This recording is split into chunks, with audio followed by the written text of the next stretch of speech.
we're just going to go right in. People's biographies are available in the Reddit post. And so we're just going to start now with our first question. So let's bring up the first question here. So this one is not specifically to anybody. So anybody can grab this one, and if other people have responses to this, please feel free to go for it. This person says, please, someone mention Assange. The absence of meaningful protections for whistleblowers like Snowden, who claims he followed the whistleblower protection law but was stonewalled. Obama's wiretaps of reporters' phones to learn their sources, overclassification by the U.S. government, which could lead to overprosecution, absence of a federal shield law, etc. Maybe the methods are different, but the outcomes are as similar as is the message. The message being stay silent or suffer, not freedom of speech, whether by the press or anyone else. So I thought this would be a great way to start this off. Does anybody want to respond to that? Well, I could begin. This is Jeff Young, Democrat in Kentucky. I think that the way that the U.S. government has been prosecuting and persecuting Julian Assange for the last, I don't know how many years, is an impeachable offense. It is an attack on journalism itself, and it's an attack on, on freedom of speech, the First Amendment. And any president who does not end the prosecution of Assange should be impeached for that, and probably other reasons, but for that reason alone. Okay. Anybody else want to take that one up? I'll just add, Julian Assange is a friend of mine. I used to visit him at the Ecuadorian embassy in London. He is being used as an example. The Fourth Estate is pretty much constrained now and is populated by people who read press releases and know what they're supposed to say. Julian found a way to create a Fifth Estate, an estate that could take confidential information, make it immediately available to people after proper vetting. That was his sin. They want to make sure that nobody else tries to do what Julian Assange did. That's why they're saying, in effect, look, you try to do what Julian Assange did, we're going to follow you all over the world. We're going to put you in prison. We're going to hold you in many ways. And if we get a hold of you ourselves, we'll put you away for 65 years. So don't even try it. Doesn't matter if you come from Uruguay or you come from Iceland or Australia. It doesn't matter. We're going to get you. Okay. The only other thing I'll say is that the UN Rapporteur for Torture has actually written a book about Julian, and people should really read it. His name is Melzer, M-E-L-Z-E-R, Niels. He happens to be fluent not only in German, French, and other languages, but also in Swedish. Now, when he started to take Julian's case seriously, he went to Sweden. And I'm not quite sure whether the Swedish authorities knew of his capability in Swedish, but he read all the police documents and he found out Julian was framed by the police in Sweden under the tender mercies of liaison services. And make a long story short, those women who did have sex with Julian, it was consensual. They never disputed that. All they wanted was for Julian to take an AIDS test. He had just taken one. He said, I don't need to take another one. The police took that and made Julian into a rapist. And so what you hear when you talk to any American here about Julian, say, oh, that's the guy that raped those women in Sweden. It's a classic arrow in the quiver of intelligence services. They got him that way. It's a pity what has happened to him, and I dearly hope that one way or another, judicial authorities who think correctly will prevent his extradition and lead him to freedom. Could I add something? Yes. Okay. I agree with what's been said. This is the most egregious case that we're seeing at the moment.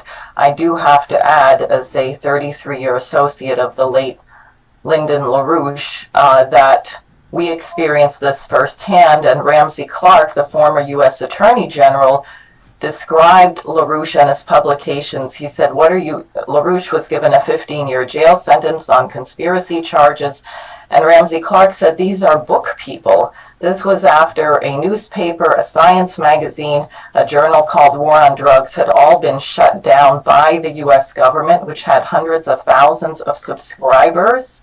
And then people associated with LaRouche were given 77-year sentences and the like. So unfortunately, the case is not unique. It's the most outrageous one of a living person at the moment. And I think that if we can secure justice in this case, that it would go a long way to removing a horrible blot on the American government. Okay, thank you. Scott, this next question is for you, and this question was asked ahead of time. This person could not be on live. And they say this to Scott. Excellent discussion with Alexander Mercouris, Glenn Deason, and your dogs the other day. I was waiting for and glad you brought up the point about nuclear arms control. I was born at the tail end of the Cold War and have no real memory of the nuclear threat of that era, and now it seems many in my generation and younger have a cavalier, almost eager attitude toward their use. How can we as average citizens, not well versed in weapons inspections, communicate this threat and the importance of re-entering arms controls treaties like the ones we've abandoned?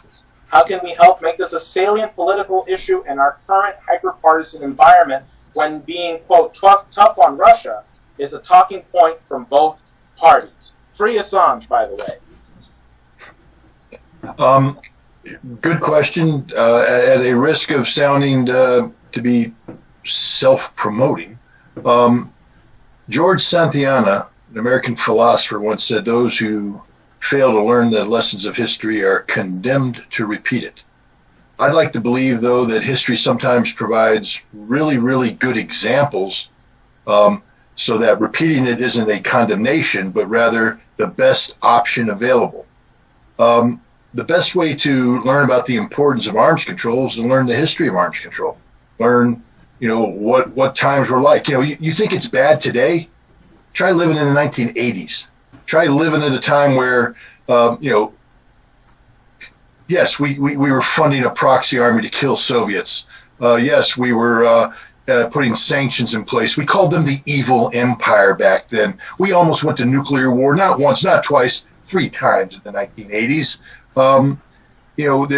The United States had 300,000 troops. NATO right now is talking about coming up with 300,000. We had 300,000 in West Germany, on the border, ready to go to war, with another 200,000 ready to fly in. Okay, so today is nothing. We sit here and talk about how bad relations are with Russia and how, oh my gosh, this, that, and the other thing. In the 1980s, we were literally on the abyss. We were ready to go over. It was going to be game, set, match, goodbye humanity. But then something happened, the INF Treaty, the Intermediate Nuclear Forces. I don't want to extend, but it might have helped if maybe somebody who had been an inspector helping create this treaty actually wrote a book about it. And I just did that. So, again, I wish there was a way I could get it to you for free so people don't think that I'm somehow self-promoting, but Disarming the Time of Perestroika is a book about the times that disarmament it came to fruition, the importance of on-site inspection, how inspections literally pulled the world back from the brink of a nuclear catastrophe. If you read that book, you'll see how important this was, and then maybe that'll help you put into context what's going on today and why when people... I'll finish with this. This war is going to end in Ukraine one day, probably sooner rather than later. And when it does end, the United States and Russia are going to have to work together to find a diplomatic off-ramp. And this book, Disarming the Time of Perestroika, shows that the INF Treaty provides a template for just that, if only people would educate themselves.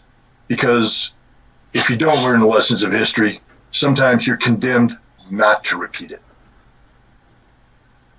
Okay, perfect. Thank you. And as always, by the way, Mr. McGovern, would you like to add something on top of that? As someone who has read Scott Ritter's book, I recommend it very strongly. And I would just remind that when there were sensible people around, and I would include not only George Shultz, but Ronald Reagan, who used to listen to George Shultz, and someone on the other side, Mikhail Gorbachev, who actually suggested in 1985, let's get rid of these short and medium-range ballistic missiles. We don't need them. We don't need them. We already have deterrence. I don't want to have just 10 minutes or 9 minutes or 8 minutes warning from these intermediate-range nuclear missiles. I want to have the full 35, as dangerous as that is. Now, when I first heard of that suggestion, I said, come on, you're going to destroy a whole class of nuclear-armed missiles? Give me a break. They did it. They signed the treaty in 87. They eliminated all the SS-20s in Siberia, and that's a large part of what this book is about that Scott has just written. And they eliminated the Pershing IIs in Western Europe. Now that can be done. And just the last thing here I'll say is that was close to being done at the end of this past year in December. The tea leaves were clear. The Russians had frightened Biden and company, and some of them said, well, let's kind of move to reinstate the INF treaty. And on the 30th of December, Biden promised Putin in person on the phone, the U.S. has no intention of putting offensive strike missiles in Ukraine. 30th of December. Now that fell in the cracks. Next time they talked, it was the 12th of February, and Putin said, what about your promise? And, so that was a big catalyst for this chapter of Soviet or Russian distrust of what U.S. presidents say. And it contributed largely to the calculus that, in my view, Putin used to say, well, these guys are not serious. They don't take us seriously. They break their promises all the time. We're going to have to fix this in another way to make sure these medium-range ballistic missiles don't go into Ukraine and come out of Poland and Romania if we can. Can I add something? Yeah, of course. Okay, just prior to that, and I would like to say that Reagan and LaRouche made an offer to the Soviet Union on the Strategic Defense Initiative in 1981-82. The Soviet Union made the fatal mistake of rejecting that because it was an offer to develop a laser defensive system together, perhaps an echo of what Kennedy had proposed actually at the United Nations, that the moon landing program be a joint program of the United States and the Soviet Union.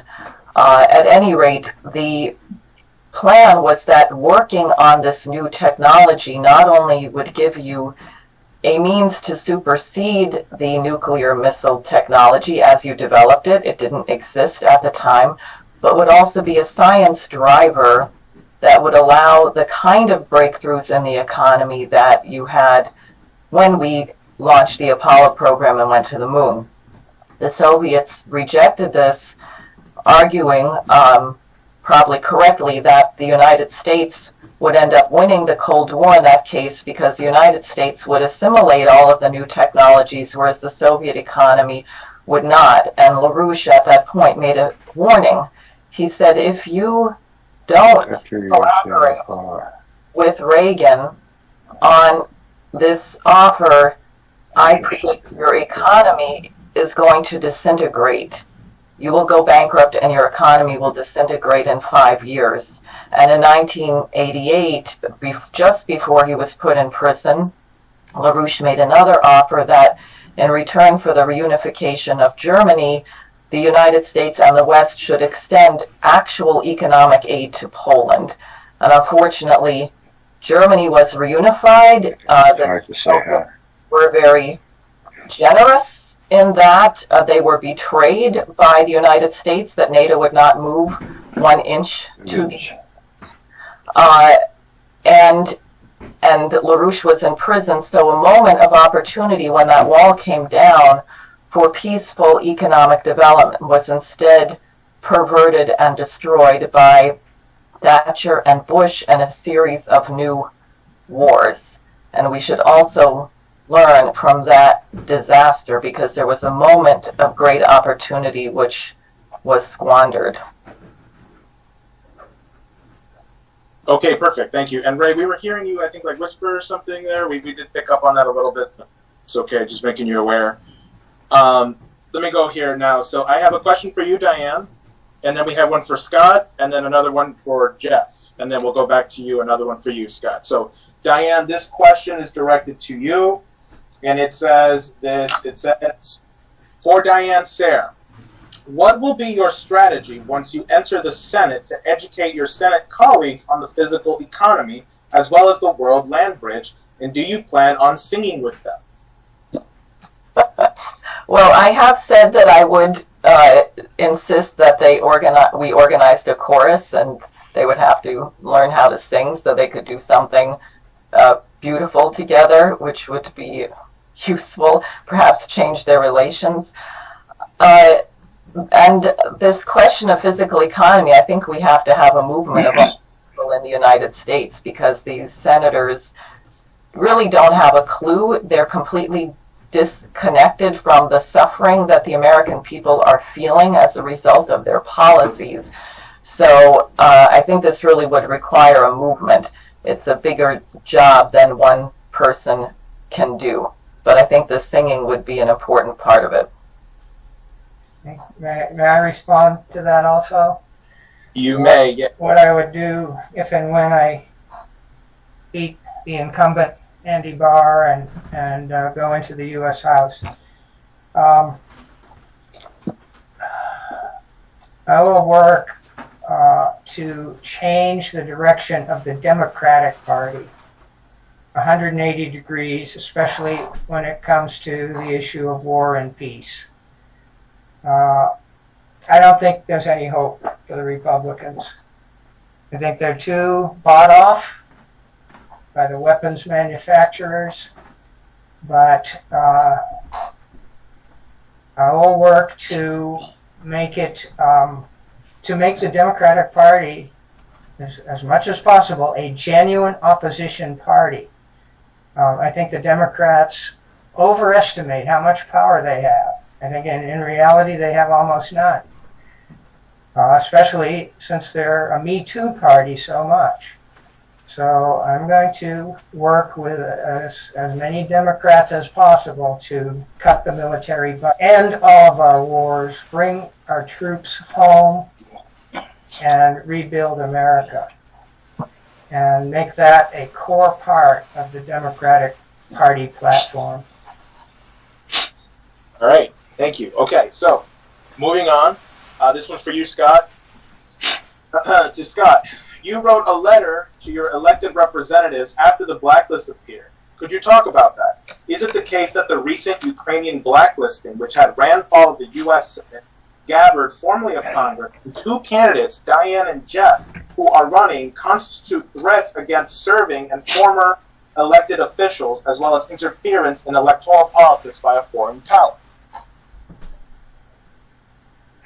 Well, absolutely. Look, I wrote the letter because I found the this blacklist to be offensive, frankly speaking. It offended my sensibilities as an American. It offended my sensibilities as a human. The notion of silencing somebody is just absurd in the extreme.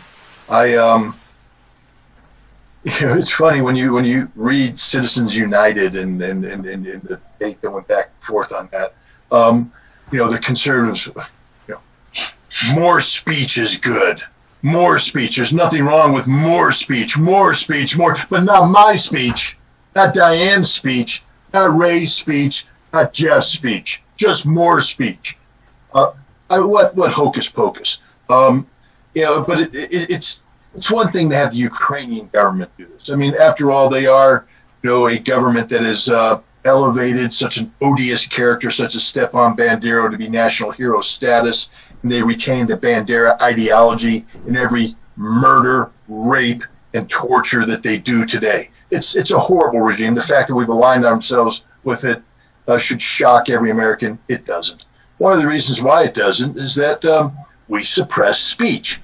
God forbid somebody actually write about the Bucha massacre that took place at the end of March, early April, and tell the truth about it. Not truth that's manufactured, truth that comes from, for instance, say, Ukrainian sources. Imagine if the deputy mayor of Bucha said, stay in your homes because our special forces are going to be running through the streets, cleansing them of pro-Russian collaborators. Don't be alarmed when you hear gunfire. Imagine if the Safari unit, which is an Azov battalion neo-Nazi affiliated assassination squad, publishes on their website, hey, we're going to be running through town killing Russian sympathizers.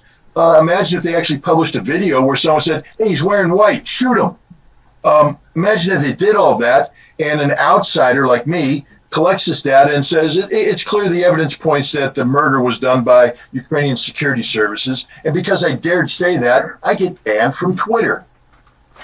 100,000 followers no longer get the benefit of my wisdom. I mean, that's probably a good thing.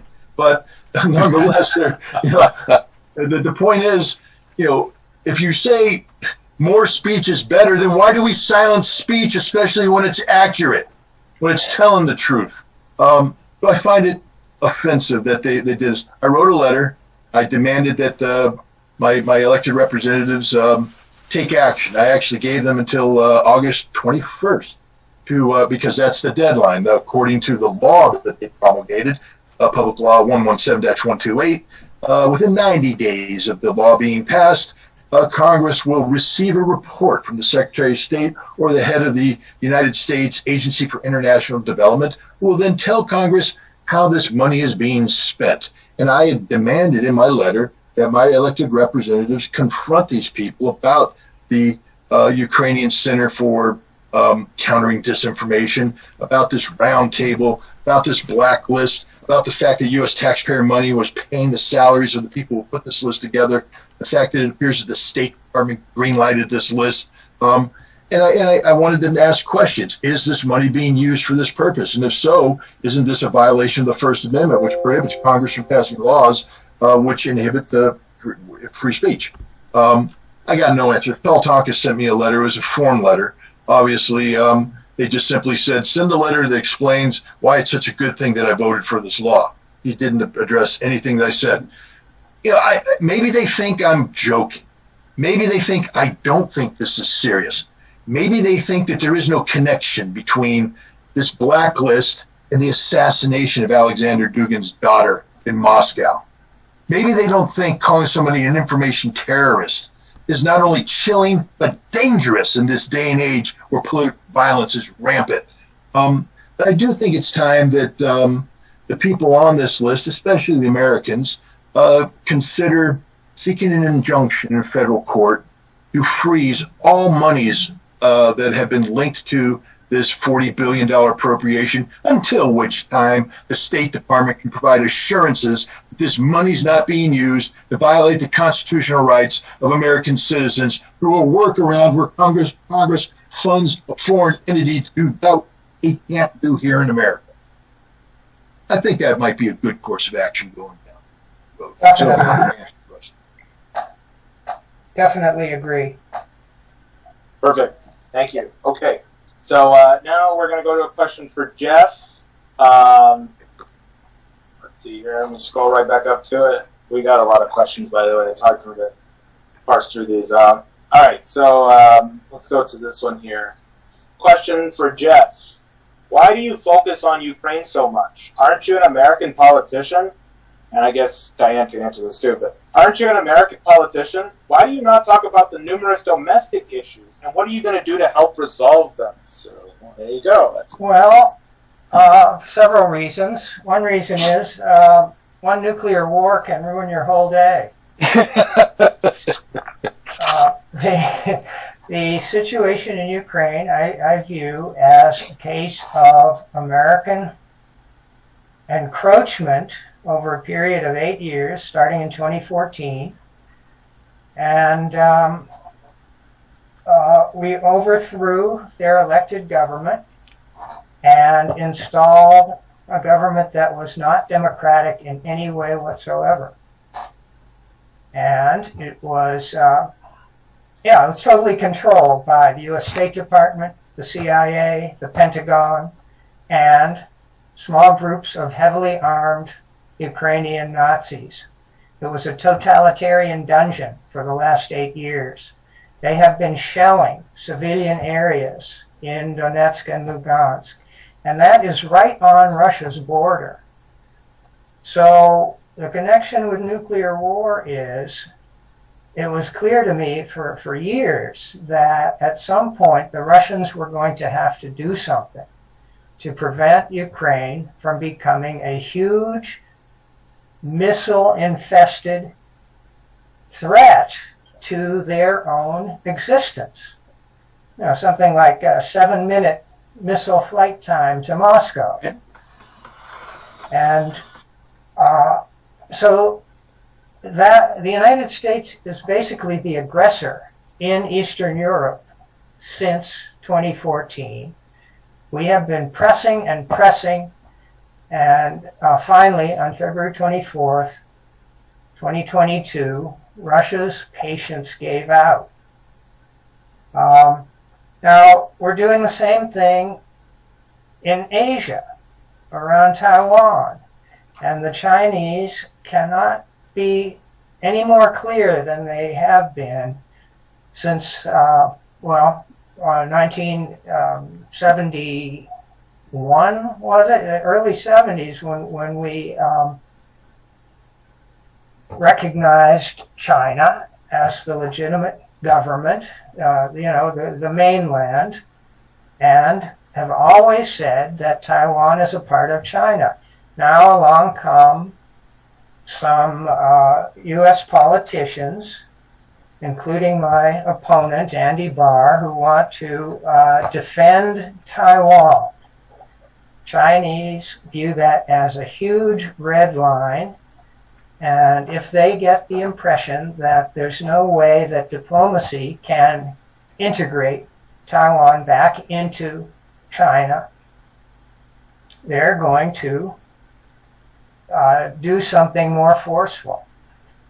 Recently, the United States has been sending warships through the Taiwan Strait. China claims the entire Taiwan Strait as part of their territorial waters. So we're flirting with World War III. And that could mean, it could mean a two-front war against Russia in Europe and against China in Asia. And two-front wars don't go well, especially when they are near the other countries. It's near them and far from us. All right, finally, the sanctions. This is the effect on the domestic economy, on Kentucky and every other state. The only weapon, or one of the only tools in the United States toolkit seems to be to apply sanctions, more and more and more sanctions on Russia and other countries. All of those sanctions fail. It's impossible to stop a resource-rich country like Russia from selling its natural resources. The more we try to do it, the more we sanction ourselves, the higher gas prices get in the United States. And inflation is something every voter is intensely concerned about. I have proposed ending all of our sanctions against all countries and individuals, because besides being stupid and self-defeating, they're also illegal. The UN Charter says that sanctions are an act of war, and only the Security Council is allowed to apply sanctions, not just any country that feels like it. So that's the connection with Kentucky and domestic politics. Okay, Diane, before I give you a chance to respond to that, I want to go to Scott, because I know he has to get off. And I want you to, this question, I want you to also add kind of any concluding remarks you might have, anything else you might want to tell people before you get off. And of course, we'll send you any other questions that come in for you after this. But this person asked, what are we likely to see, in your opinion, once this so-called Zalzuni line is broken by the Russians? It's my understanding this is the last major line of fortifications that the Ukrainians have in the east. Also, if it were you in charge of the special military operation, how would you handle accomplishing the 3 major goals of the special military operation once that defensive line is breached? Well, I refuse to provide any advice to the Russian military without a contract and a Swiss bank account and a sufficient number of rubles being put in there. This is ridiculous. You're asking for free advice. I'm joking.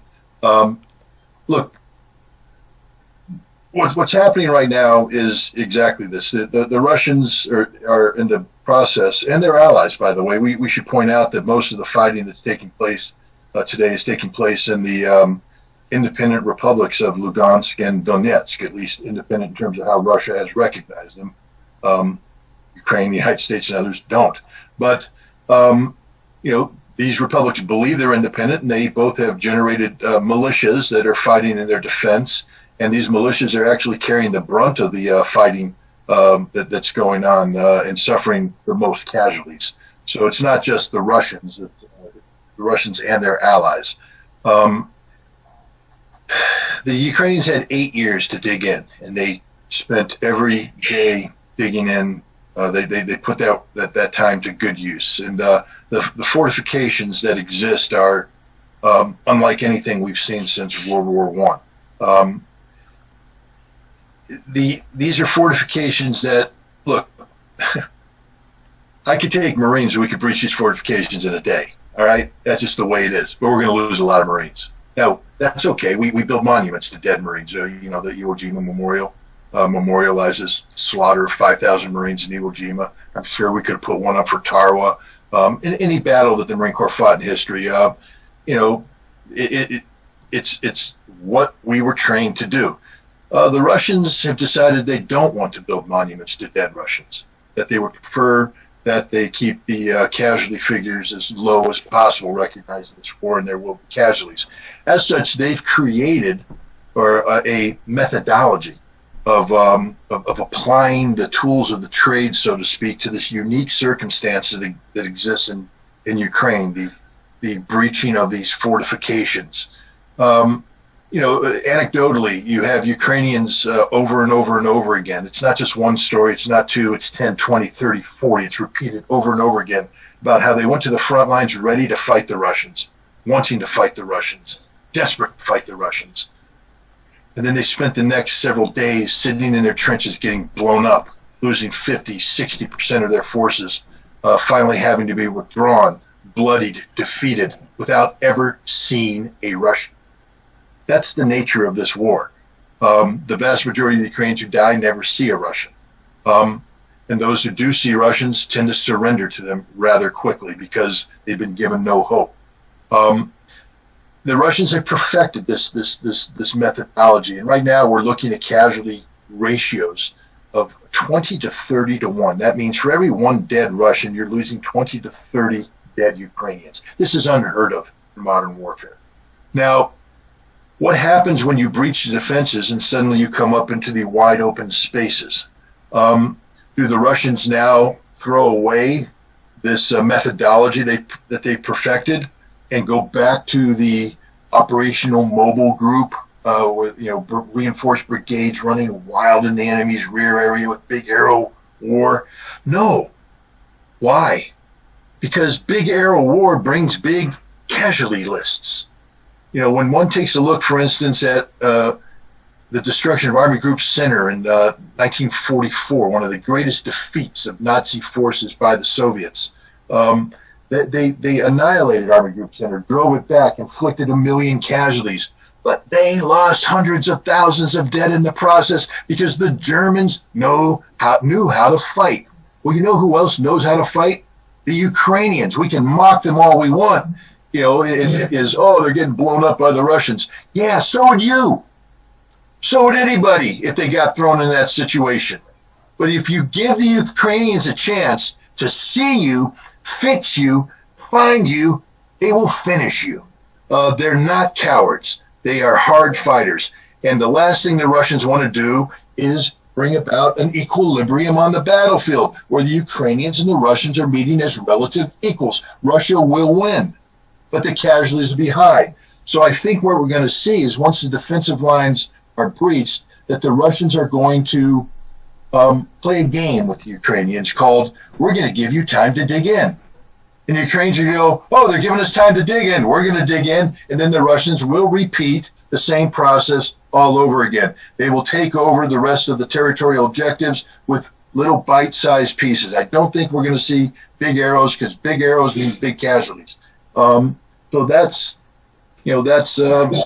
what I think is going to happen. And I think in explaining that, I just gave away the advice I would give to the Russian military. Don't do big arrows. Keep the casualties small. Magnify all your advantage. Keep the Ukrainians off balance. But they don't need me to tell them that. The Russian officer corps is one of the best trained officer corps in the world, second only to the United States Marine Corps. I'm just throwing that in as self-promoting advertising. But the point is, the Russians know what they're doing. There's a reason why they're achieving the successes that they are today, and that's because they're a very solid military. But again, having said that, never forget the Ukrainian military was the second largest military in Europe. It had spent 8 years getting trained to NATO standards. They had good equipment, good leaders, good soldiers, and they're well motivated. They're defending their homeland. And they will fight when given the opportunity, and the Russians know this. Believe me, the Russians learned that lesson the hard way early on in this conflict. So the Russians are going to have to be careful to ensure that they retain all of the advantages that they have in terms of fire supremacy, etc. And you lose that when you bring in maneuver.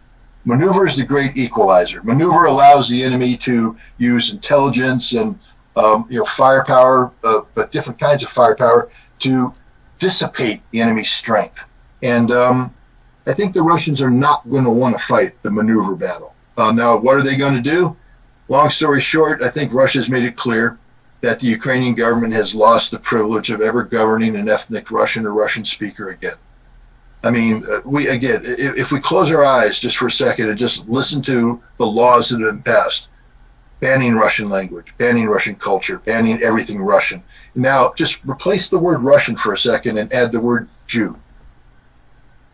And now we understand how odious the Ukrainians are and how despicable it is that the United States supports these people.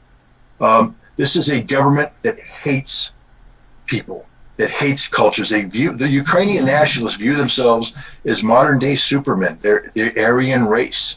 They view the Poles as subhumans. They view the Russians as subhumans.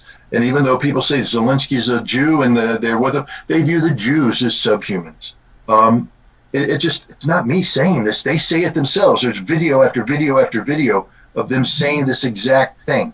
The Russians are not going to allow these odious Ukrainian nationalists ever again to have the honor and privilege of ruling over Russian ethnic Russians or Russian speakers. And therefore, all territory in Ukraine where there is a significant Russian population, historical connection, etc., will become and will forever be Russia. I think we're looking at Novaya Russia that spreads from Transnistria through Odessa, down through Kherson, Nikolaev, Dnipropetrovsk, up to Kharkov, and that will be forever Russia. And that's that. And then if the Ukrainians want to argue that point a little bit more, then they'll lose everything else because the Russians aren't going to stop. Denazification doesn't just mean killing and imprisoning the criminals who tattoo their bodies with swastikas and take up arms to murder, rape, and torture Russians. Mainly Russian civilians, by the way, because they're not the bravest of people. They don't do too well when they go up against Russian Marines, Russian paratroopers, or soldiers who are ready to kill them in combat. They tend to surrender. Thousands of them did, because they're not that brave. But they're going to go on trial. The world's going to see the reality of the odious nature of their crime. But that's not denazification. Denazification is the elimination of the ideology, which means any political party that shows any loyalty to this ideology must be terminated. And termination means never allowed to exist again. And those who are members of that political party must be criminalized, which means that they have to be held accountable for their crimes. This is harsh, but this is what we did to the Nazis at the end of World War II. And the threat of Bandera's ideology is every bit as real as the threat of the Nazi ideology of World War II. It means that the Constitution is going to have to be changed. And if you're going to change the Constitution, that means you have to change the government. So Zelensky's not going to be in power. The Rada, the parliament today, the ones that made Bandera a national hero, they're not going to be in power. We're looking at an all-new Ukraine. That's what denazification is. Demilitarization means anything that is affiliated with NATO will not be allowed to exist. So Russia right now is writing lots of thank you notes to the various governments in Europe, thanking them for providing Russia with billions of dollars of their finest technology. Because everything that's being shipped to Ukraine today will either be destroyed by the Russian military or captured by the Russian military. But that's the reality. There will be no Ukrainian military around when this is done. They'll either be dead or captured or voluntarily disarmed and returned to their homes. That's what demilitarization means. And finally, neutrality. Ukraine will never be part of NATO. It will be permanently neutral, and that's just the reality of it. Whatever peace treaty is brought in will be dictated to the Ukrainians, just like we dictated the terms of surrender to the Japanese on the battleship Missouri in Tokyo Bay, because the defeat of the Ukrainians will be every bit as severe and without conditions as that suffered by the Japanese and the Germans in World War II. That's how I think this is going to end. Okay, Mr. Ritter, thank you so much. I don't want to get you in trouble. Whoop, yep, okay. Thank you, guys. Thank you so much, and we will send you any questions we get more, and we'll put them in later. Thank you. Okay, thanks. Okay, perfect. So, moving on here, we have, oh my God, we're getting like flooded with questions right now. Don't feel pressured. We probably won't get to all of them. Some of them we will answer afterwards. I'll email them to you if we don't get to finish it all. Okay, so I'm going to go to you next, Ray, and then I'm going to go to Diane, and then Jeff. And Jeff, there's an antagonistic question for you, which I'm very excited to hear. Great. For Ray, I think this one is right up your alley. For Ray, question about U.S. attitude towards Russia. I studied some works by a few Russian philosophers, and I see Russia as laying claim to Europe. It is rightfully theirs, and the U.S. should stay out of European affairs. If they stop sending weapons to the Ukraine and Kiev, then Ukraine will rejoin Russia, followed by the rest of Europe. Do you agree we should be less antagonistic towards Russia and stay out of their affairs? Well, the question is, did the Soviet Union fall apart? And did the heirs to the Soviet Union say, well, country fell apart, but we still want to dominate the world. We still want to take over the rest of Europe. We still have our eyes on Poland and the Baltic republics after we do Ukraine. That's the question. Now, Russian specialists trained over the last 2 decades have been so poorly trained that they believe that Putin intends that, or at least they pretend to believe that, knowing that the military-industrial complex really needs a tangible enemy, or else it won't flourish. So my question is simply, is this a case of what I call the Rudy Giuliani syndrome? Now, for those who aren't tuned into what Rudy Giuliani said to that fellow in Arizona, the head of their legislature, he said, you got to investigate the falsification of the votes in Arizona. We have, yeah, we know that. So he says, well, that's great. What's the evidence? We'll look into it. What's the evidence? And Rudy Giuliani famously said, we had lots of theories, but no evidence. Well, there are lots of theories going around there by people who, to be charitable about it, they were very poorly trained, okay? They were trained by people like Richard Pipes. Take, for example, what's her name? Fiona Hill. 3 months ago, she wrote an op-ed in the New York Times saying the Russians are trying to drive us out of Europe and say, don't let the door hit your backside on the way out. Words. What's our evidence for that? The evidence that I see is that the Russians had real problems with what they considered to be their strategic nearness. In other words, they had an existential problem with respect to these spaces going in already in Romania and Poland and eventually in Ukraine. There are lots of other reasons to think that the West was infringing upon Russian interests in that part of the world. They warned about it very often, and they finally decided that the U.S. wasn't serious, wasn't listening to this. And then there was a new element, okay? That element, the name is China. People say, well, what's China have to do with this? Yeah, everything. There's a virtual alliance between China and Russia now, driven mostly by these idiots in our State Department. So that if there's a dust-up, well, in either place, in the South China Sea or the Taiwan Strait, or in Ukraine where NATO becomes more deeply involved, the U.S. is looking at a two-front war, and as Jeff has already said, that's not really a good idea.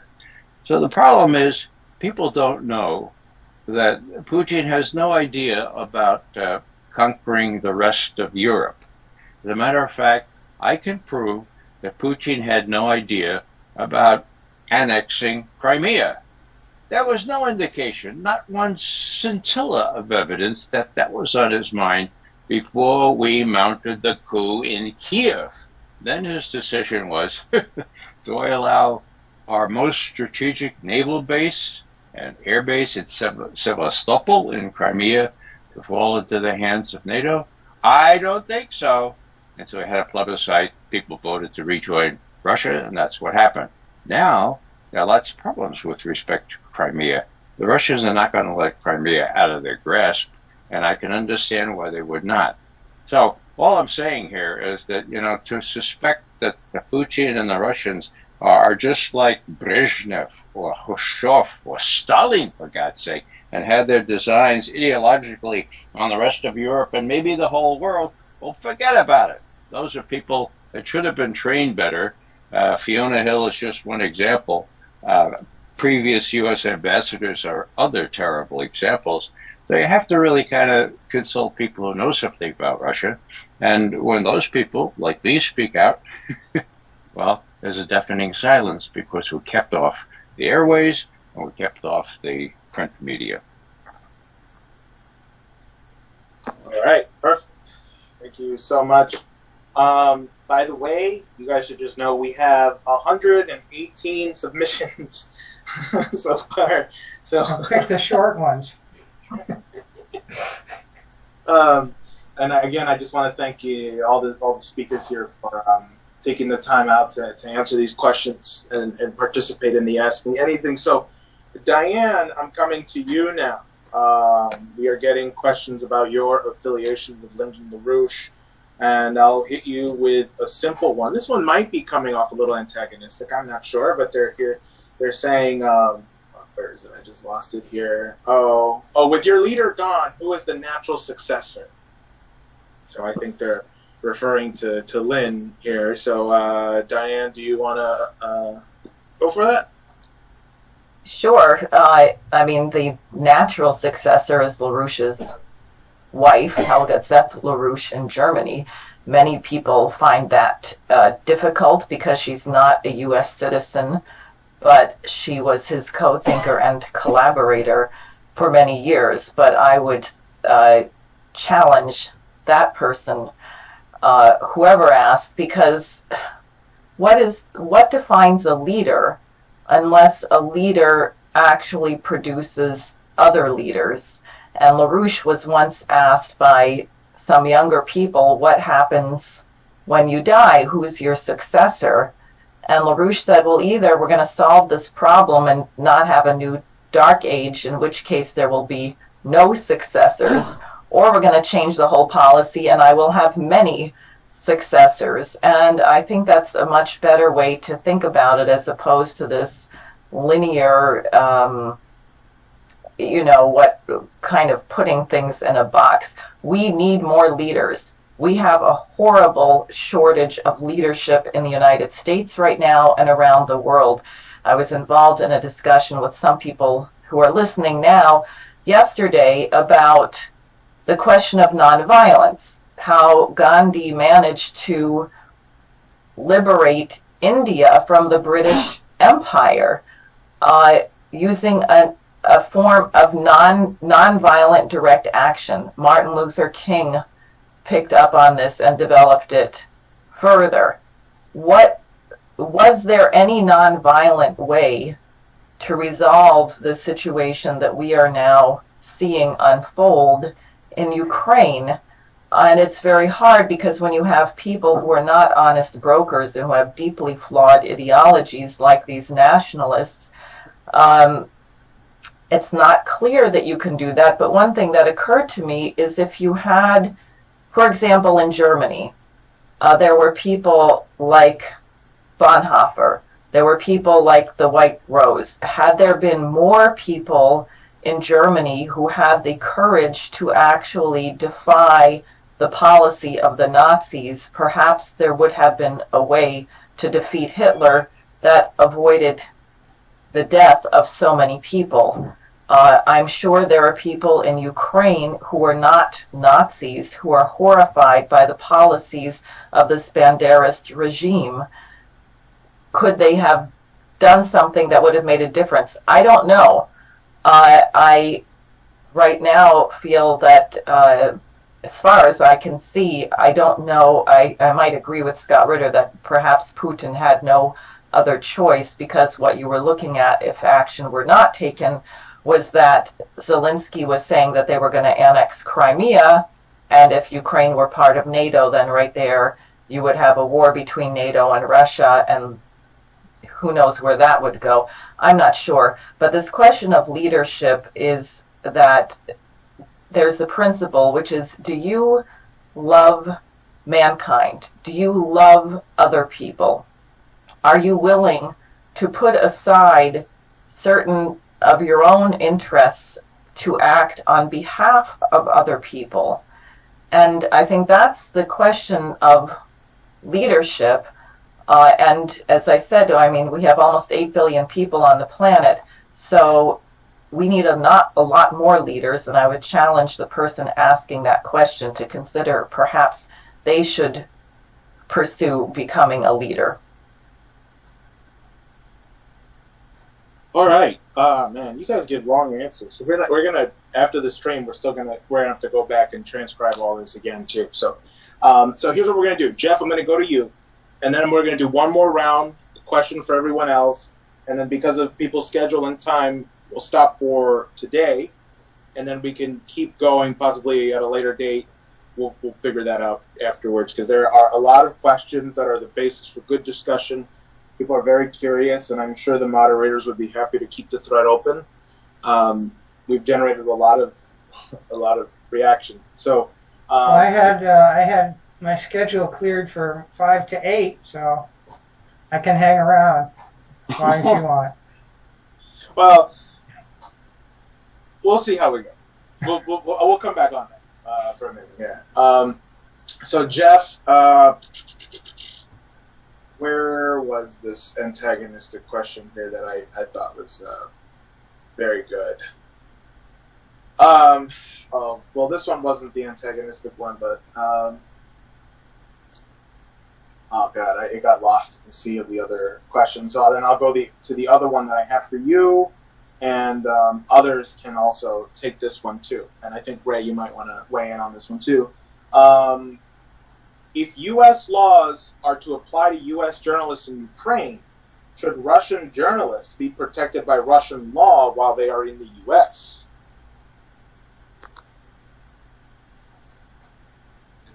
All right. So, in general, Russia and China are law-abiding countries. They care about obeying the law. They put a lot of effort into it. Vladimir Putin himself is a lawyer. In the United States, we have maybe 5 times, 10 times as many lawyers as we need, and we're not a law-abiding country at all. Our judges, I have direct experience in Kentucky. I'm sure there are some honest judges in Kentucky at the level of circuit court, Court of Appeals, and up to the Kentucky Supreme Court, but I don't know who any of them might be.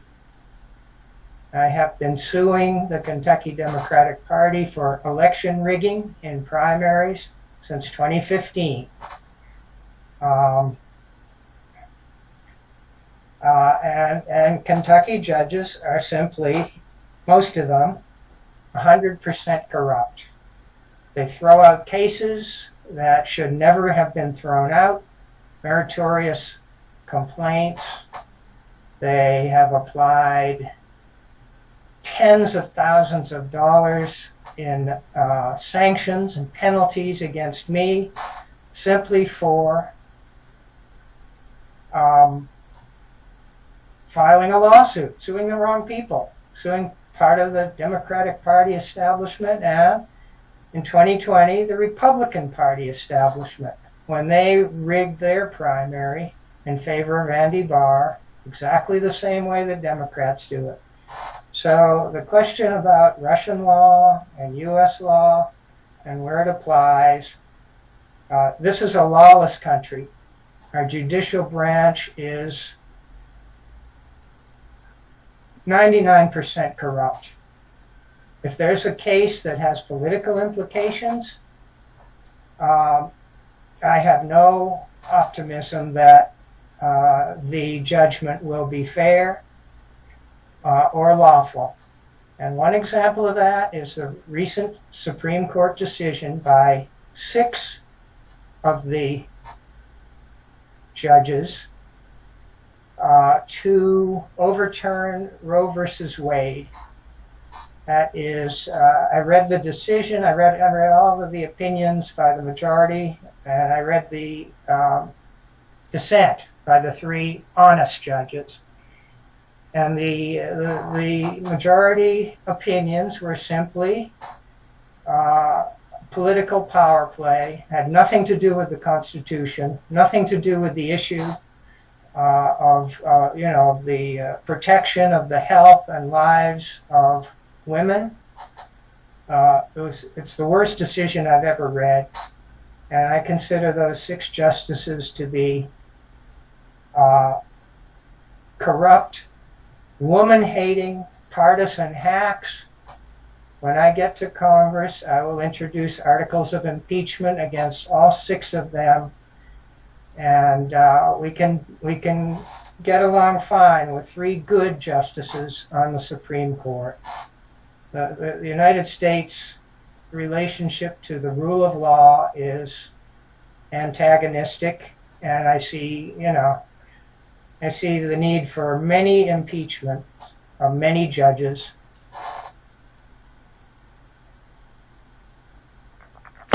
Okay, great. Ray, I don't know if you wanted to add on to that. I have a question for you next, but okay. I'm fine.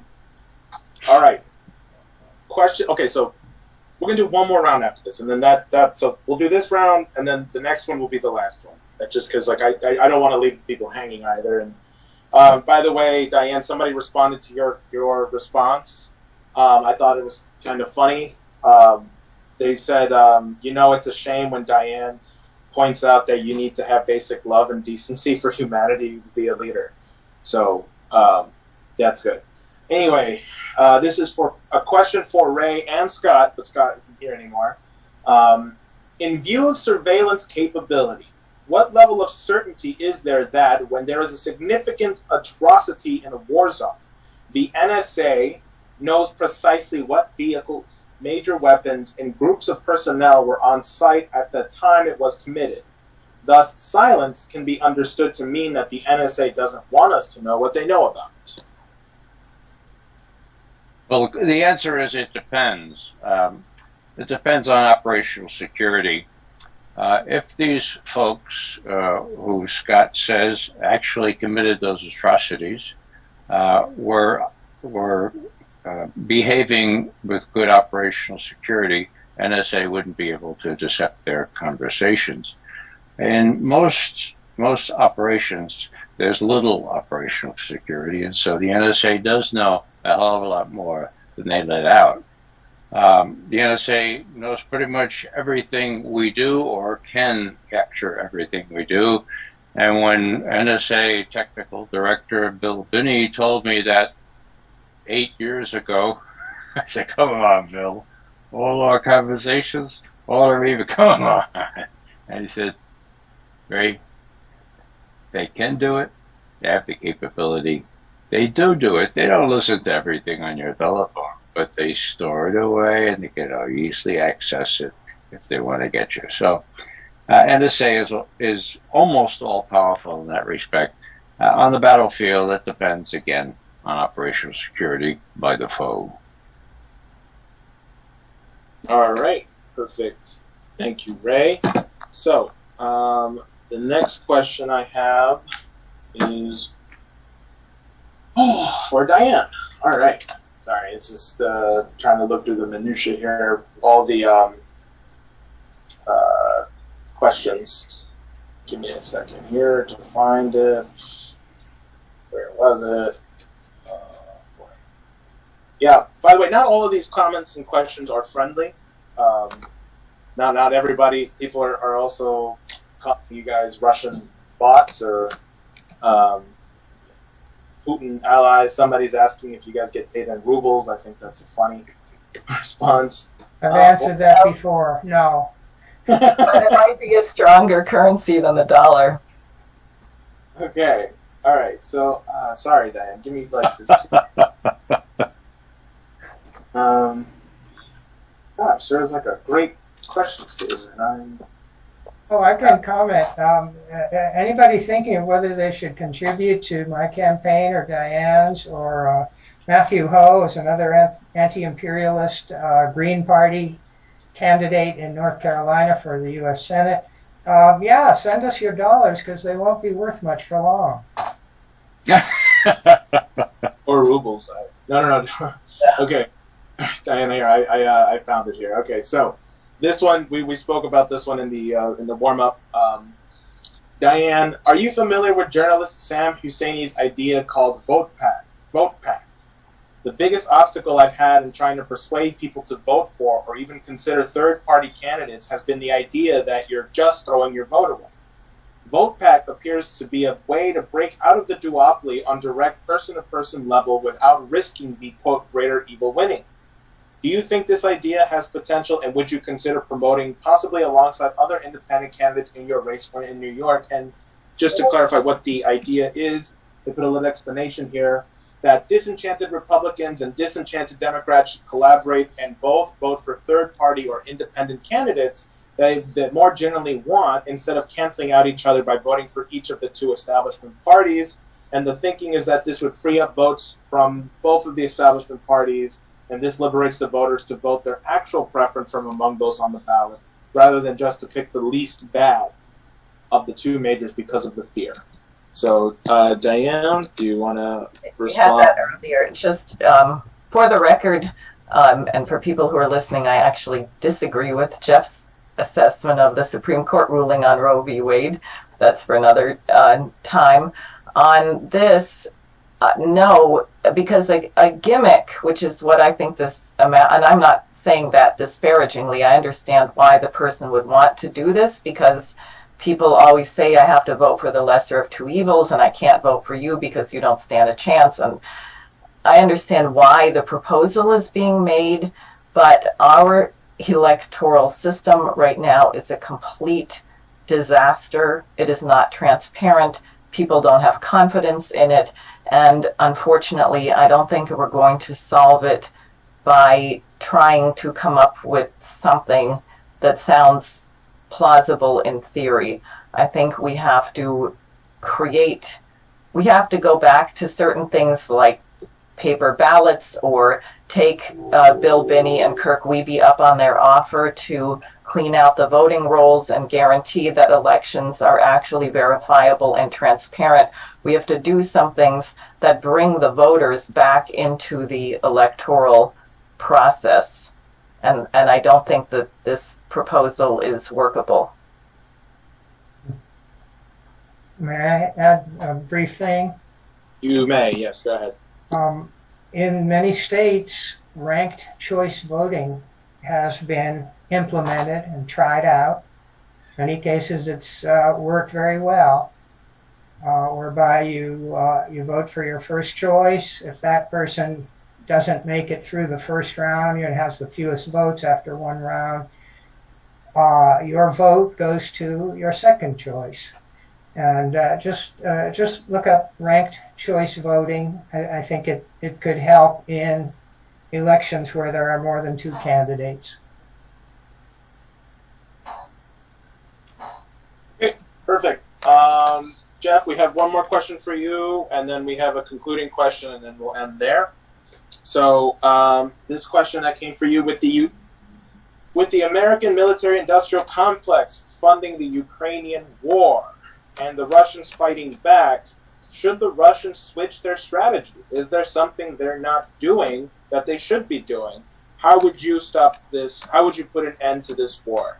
And this question is for Jeff, but I think if others want to, and on this one too, go ahead. And then we have one more concluding question. I am not a veteran or a expert in military strategy and tactics, so I have no advice for the Russian military.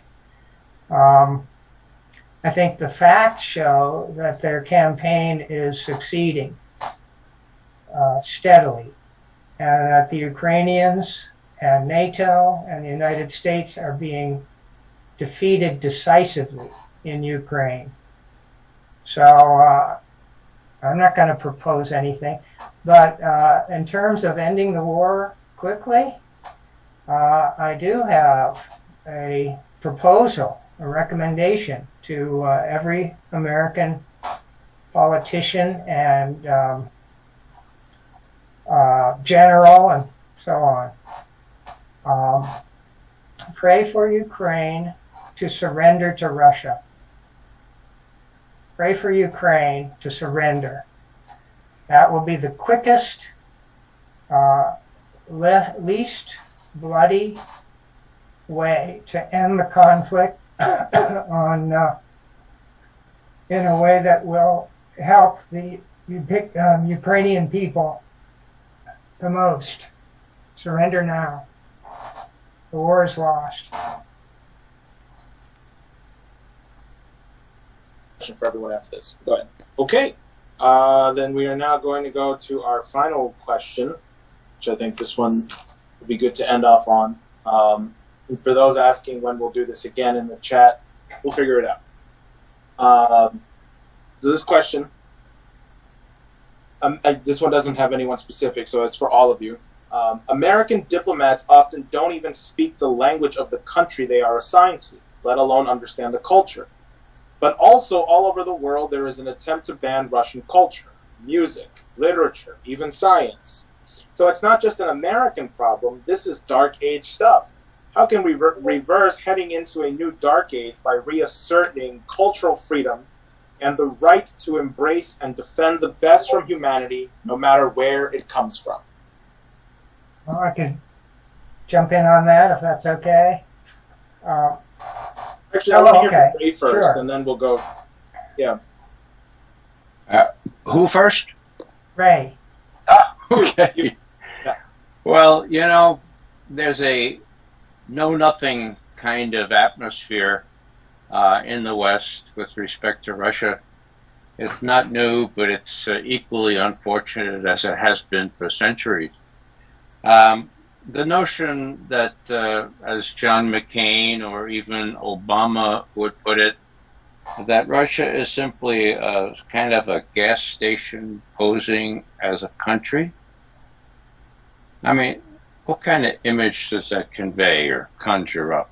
here I have somebody stop for gas. Tchaikovsky is pumping the gas, and he says to Dostoevsky, "Hey, Dostoevsky, are you finished with that oil change yet? For God's sake, and push it! What are you doing there writing stuff? You're supposed to be." I mean, come on, give me a break. This is sort of cultivated from the very top, and it's really hard for me to, well, it's not hard for me to believe that McCain is as ignorant as he is or was. Obama, well, he was not ignorant, but he was very pliable. So if they told him he should throw out 55 Russian diplomats, and he thought that that would make more votes for Hillary Clinton, he'd do it. If they manufactured evidence to justify the claim that the Russians hacked into the election in 2016, he would do it. He did do it. And we're seeing that all come out in court documents now. So I think the imperative is to try to broaden the understanding of Americans that Russians don't have all horns on them, and Putin is not a new Hitler, far from it. And more immediately, and I'll stop here, what Putin and his Russian advisors did in 2014 in annexing Crimea was justified by what he considered to be an existential threat if NATO took over Crimea and its main naval base in Sevastopol. Okay. Similarly, if the U.S. kept building medium-range and intermediate-range ballistic missiles on Russia's periphery, as they have, they've prepared the sites already in Romania. They're almost complete in Poland. And what would happen in Ukraine if there was no invasion? Well, I think people need to realize that there are existential threats when you go up that way against another major power. The analogy is Cuba. Back in 1962, when Khrushchev, the head of Russia, the head of the Soviet Union, put intermediate range ballistic missiles in Cuba, what did we do? We said, that's an existential threat to us. You got to back down. Now, two things about that.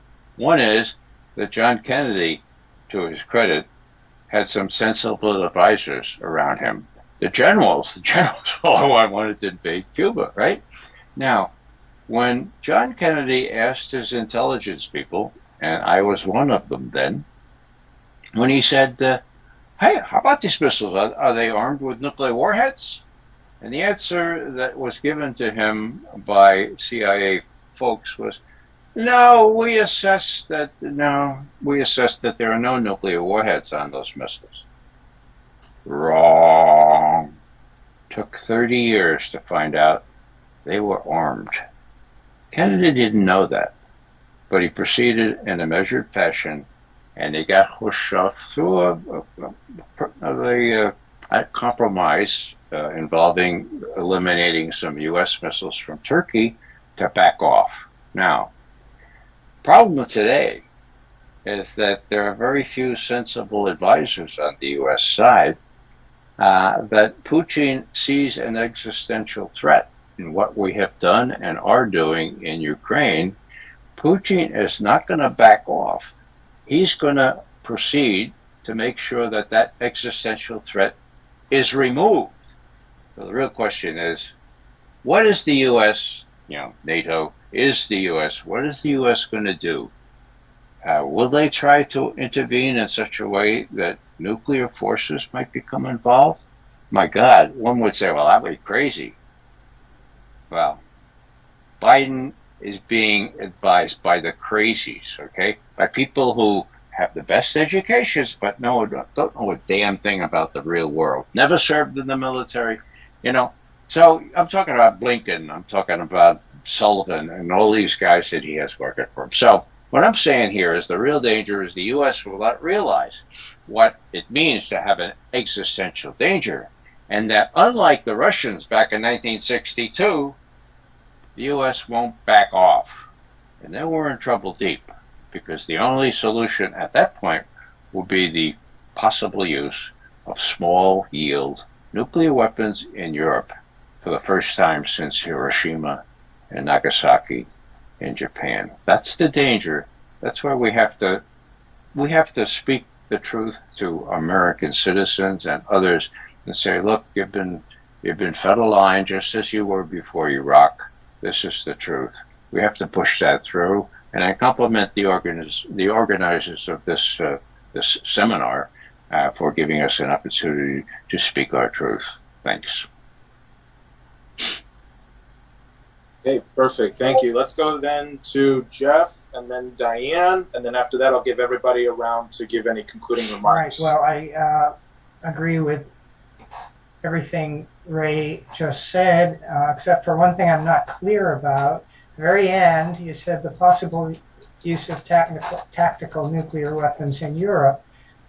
I don't think Russia will ever be the first to use tactical nuclear weapons anywhere.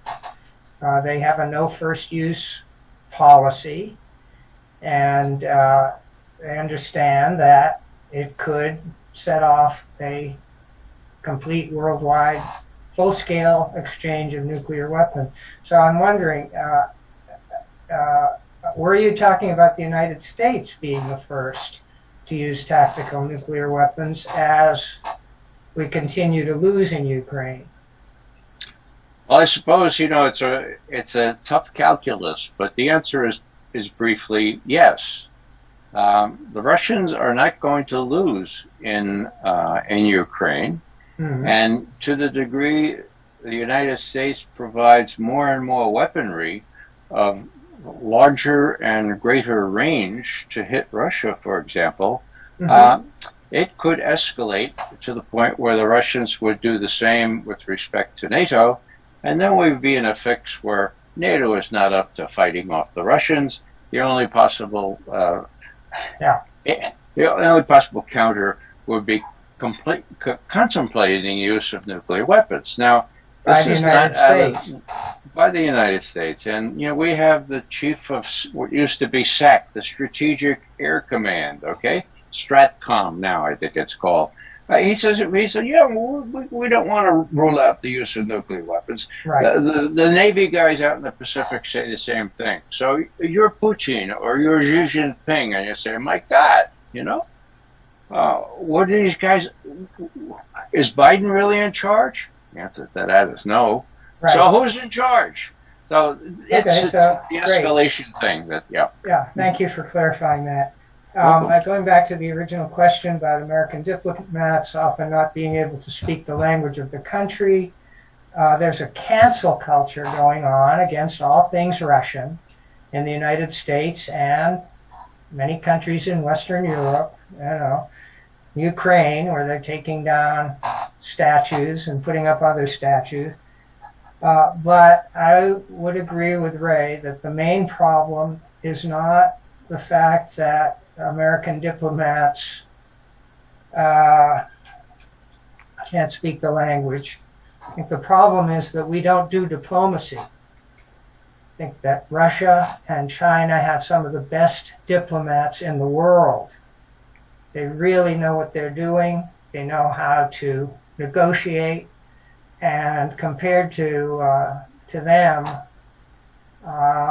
Antony Blinken is like a child whose toy has been taken away. We're like 6 levels below in the ability to even do diplomacy at all.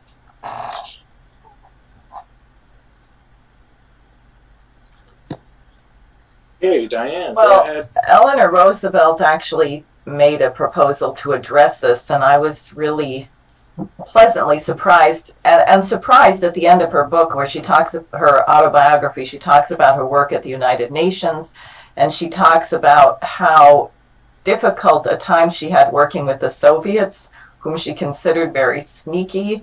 And she said that that the United States had done a terrible job. If we were upset about the spread of communism, as she was, she said these nations, Russia, China, Soviet Union, then China, go places, build infrastructure, learn the culture, and become influential in that society. She proposed that in the United States, that, and I may not have the exact years right, but I think it was at the age of 15, instead of, or you could have a choice between mandatory military service or sort of a diplomatic service. So at the age of 15, American children would choose a country that they wanted to go to and work in. And for 2 years, they would work on learning the language, the culture, the religion, the history, everything about that nation. And then at the age of 18, they would spend 2 years in that country, working with that country for various advancements in the standard of living and so on. And I think what you would have seen as an enormous reservoir of goodwill. You would have had tens of thousands of Americans who had firsthand knowledge of other languages of their nations.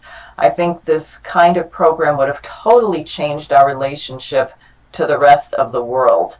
And along these lines, I also would like to say, as a candidate for office, I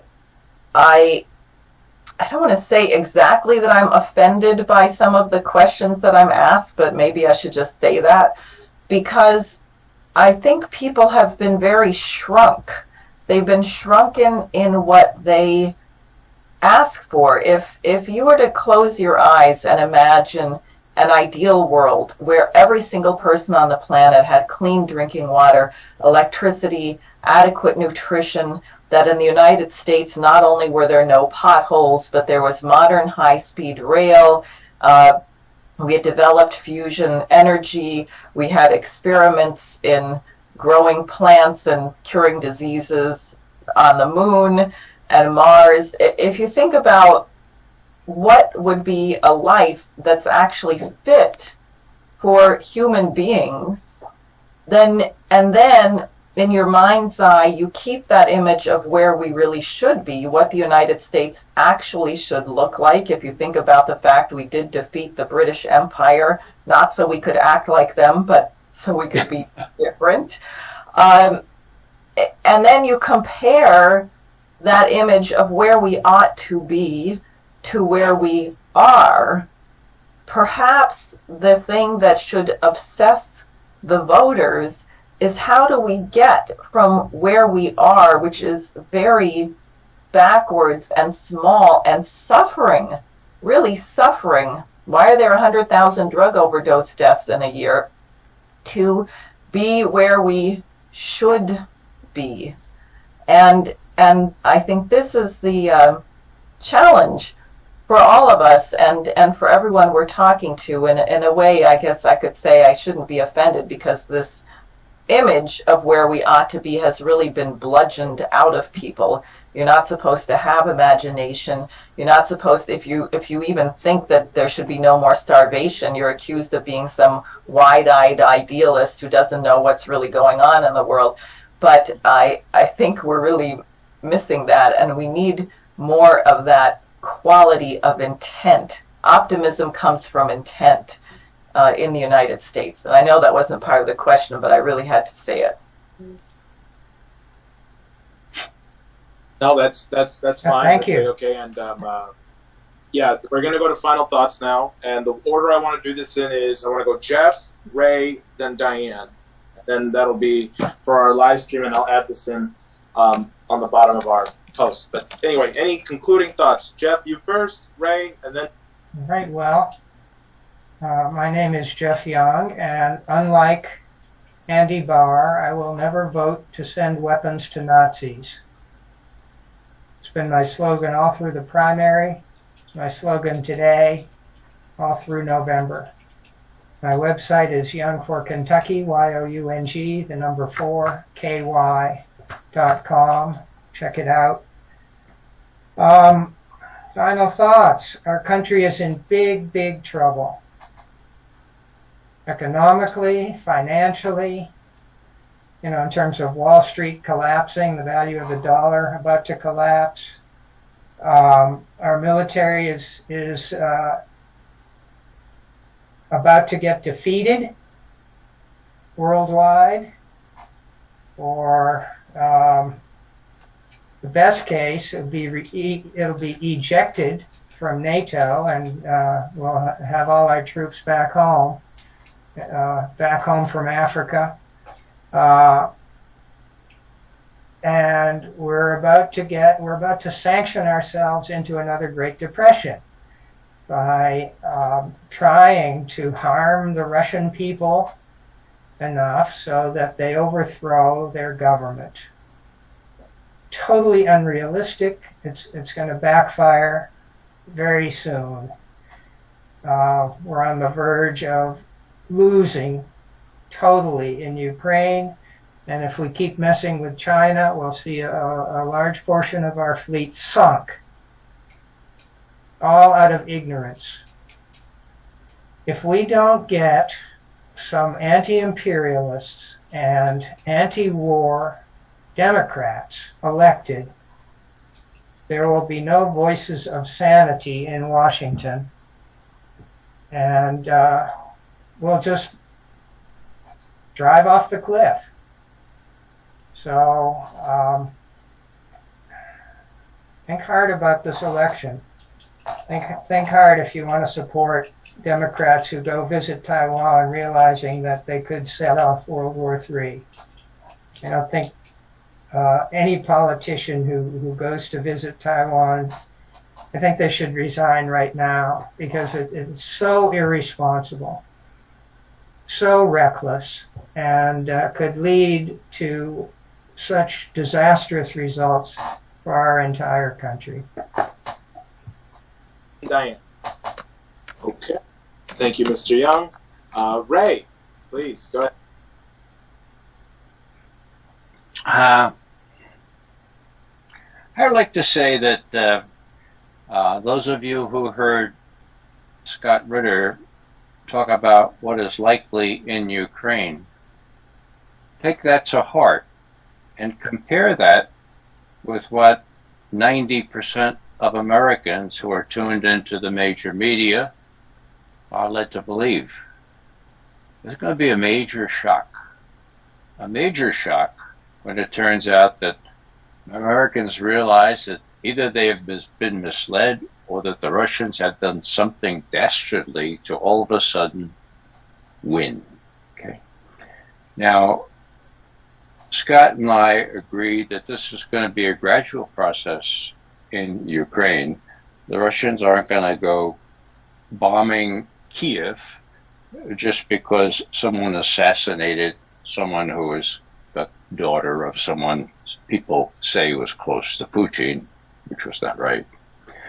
But it's going to go slow. It's going to be a tough slog, and Russia will inevitably be able to go as far as Transnistria, and that would cut off Ukraine from the Black Sea. It would become a landlocked country. Okay. Now, that's a little dangerous, because that will mean Ukraine will cease to exist as the country that it is now. But it's going to take a while. Now, what's the immediate concern? The immediate concern, and doubly concerned, is the fact that the Blinkens and Sullivans of this world don't seem to get it. Okay, it's a concept that's really easy to understand. The Soviets used to call it the world correlation of forces. Okay, John Mearsheimer calls it balance of power 101. It used to be like a triangle. The U.S., China, and Russia, sort of like, equilateral triangle. And Kissinger and Nixon, as you know, played Russia and China off against each other, which succeeded immensely in getting good arms control measures and moving Russia and China together against the U.S. Now, by virtue of the incompetence, arrogance, and hubris of people like Blinken and Sullivan, and people before them like Pompeo, my God, and John Bolton, and all these people that did such dire stuff for our country, by virtue of all that, Russia and China are the big, I mean, you remember geometry of what an isosceles triangle is? Well, these long sides are Russia and China, and this is the U.S. like, it's got the short end of the stick, let's put it that way, okay? So that's the case now. And the notion that a two-front war would be envisaged by people like Blinken and Sullivan is crazy. It shows they don't know anything about strategy, nothing about the world correlation of forces, and nothing about what exists now in terms of this alliance between Russia and China. So what's the short-term problem? The short-term problem, in my view, is that the U.S. intends to send warships through the Taiwan Strait. Jeff already mentioned that, okay? And Jeff mentioned that China says, well, that's territorial waters, that you shouldn't do that. Well, I fully expect, and the U.S. is on public record, the White House and the Pentagon, saying, we intend to send those warships into the Taiwan Strait in the next couple of weeks.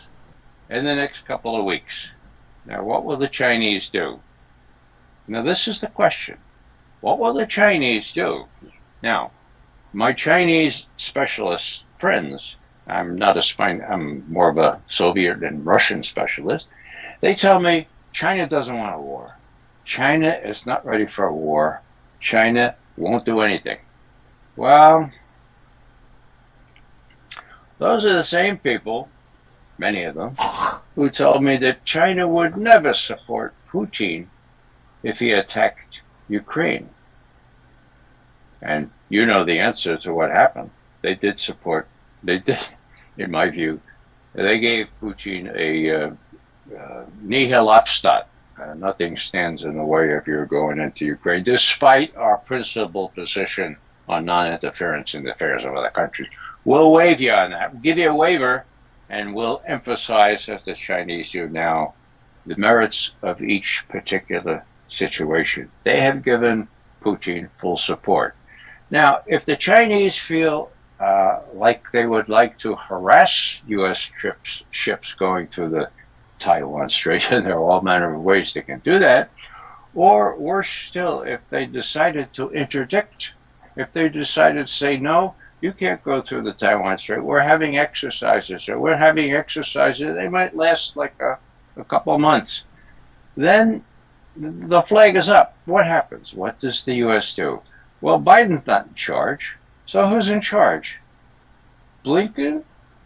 I mean, Sullivan? I mean, what are these guys going to do? That's what China has to deal with, okay? The Chinese may try to find out what the U.S. is going to do by provoking this kind of thing in the Taiwan Strait. Doesn't mean war. It means the Chinese showing how much disapproval they make to what they consider to be U.S. interference in Chinese affairs. So, here's the alliance, Russia and China. If there's trouble in the South China Sea or the Taiwan Strait, I can tell you, remember where you heard it first, there's going to be even bigger trouble in Europe because they are virtual allies. They will support each other.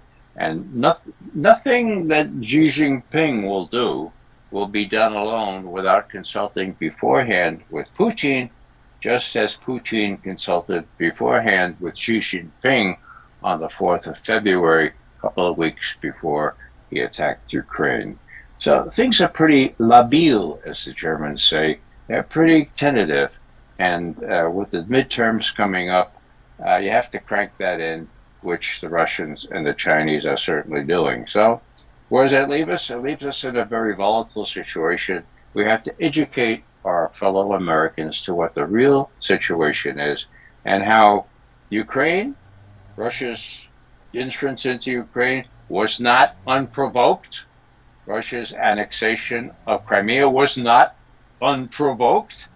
And if China does something in the Taiwan Strait, which I think, and I'm alone on this, is more probable than not, it will not be unprovoked, okay? And Americans need to understand that. Thanks very much. Go ahead. Beautiful. Thank you so much. And finally, Diane. Well, first of all, I thank you, and I'd like to thank everyone who was on with me, Scott, who's not here, and Ray and Jeff, and we need to do more of this. I would like to clarify for everybody that Senator Chuck Schumer is actually up for re-election. He pretends he is not, because he doesn't want to have to campaign or debate anyone, specifically myself. And I think that we should force him to debate me. I think that would be delightful.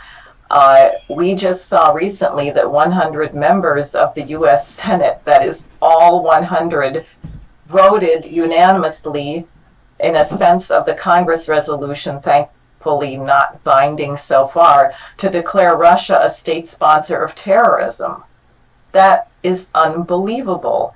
And they clearly have no clue the implications. And I don't believe all those senators could actually believe that. I mean, I don't know what happened to Saudi Arabia or perhaps even the U.S. Pentagon on this, but it indicates the insanity of the institution.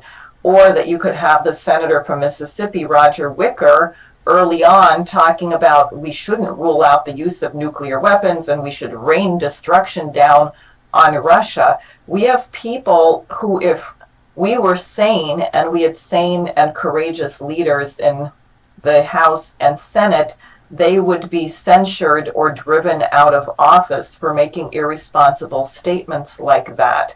I think that's what Jeff is saying.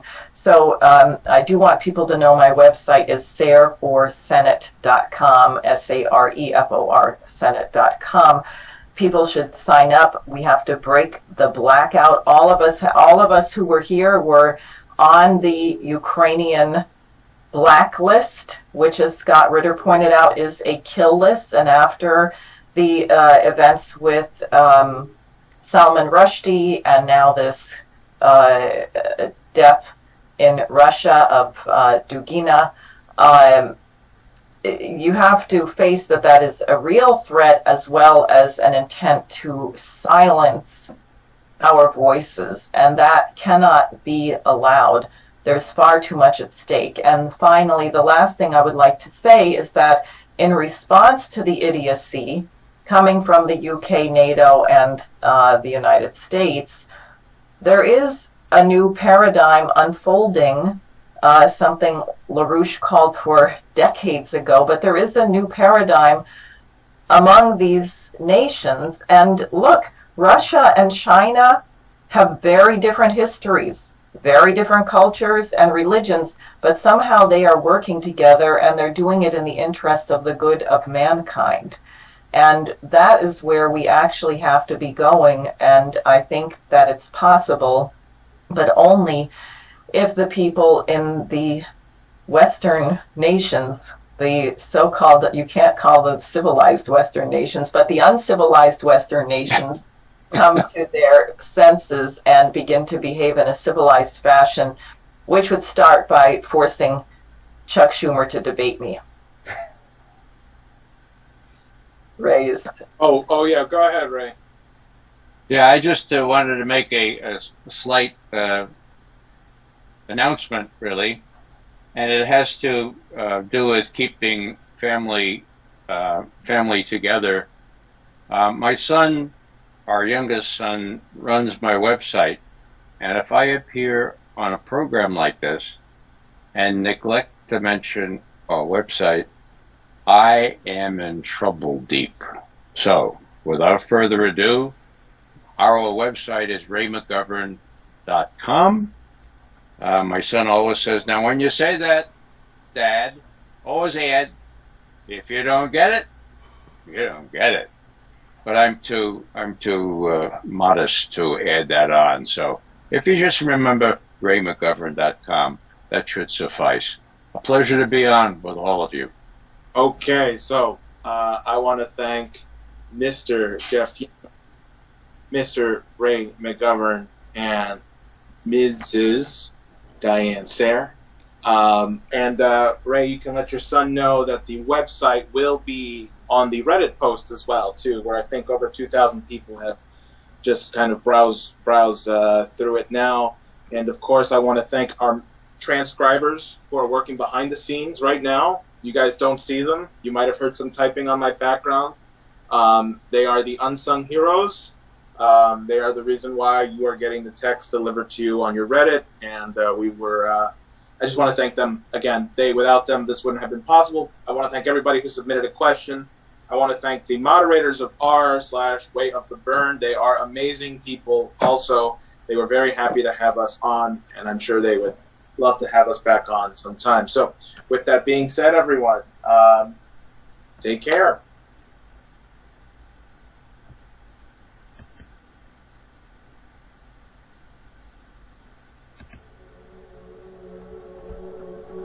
My name is Jeff Young. I'm a Democrat running against Andy Barr because he is an ignorant warmonger, and I'm for peace. I put up a billboard that says, "Abolish the CIA." Why? Because it's the worst terrorist organization in the world today. Ever since the CIA was founded in 1947, it has gotten us into one illegal, immoral war after another. Their so-called intelligence is almost always wrong. The CIA also smuggles addictive drugs like heroin and cocaine into America and profits from the drug trade. The opiate addiction that has plagued Kentucky is not Kentucky's fault. It was inflicted upon us by the CIA. Andy Barr and his entire pro-war party are clear and present threats to America's national security. As a member of the House Foreign Affairs Committee, Barr has voted for sanctions against two countries that have nuclear weapons, Russia and China. Those illegal, counterproductive sanctions have forced Russia and China to become allies. Ever since 1991, NATO has been expanding, and Russia has been retreating and retreating and retreating. And Russia cannot retreat anymore. The Russians' backs are against the wall. Russia made a peace proposal to us in December, but the ignorant neocons in Washington, and Barr is one of them, rejected it. A single miscalculation by the U.S. military or the White House could trigger a huge conventional war, followed by a nuclear war that could kill every person on Earth. Vote for peace, not war. Choose life, not death. Vote for Jeff Young in the Democratic primary on May 17th. I'm the only candidate who can beat Andy Barr. Check out my website at youngforkentucky.com. That's YOUNG, the number 4, KY.com. My name is Jeff Young, and I approve this message.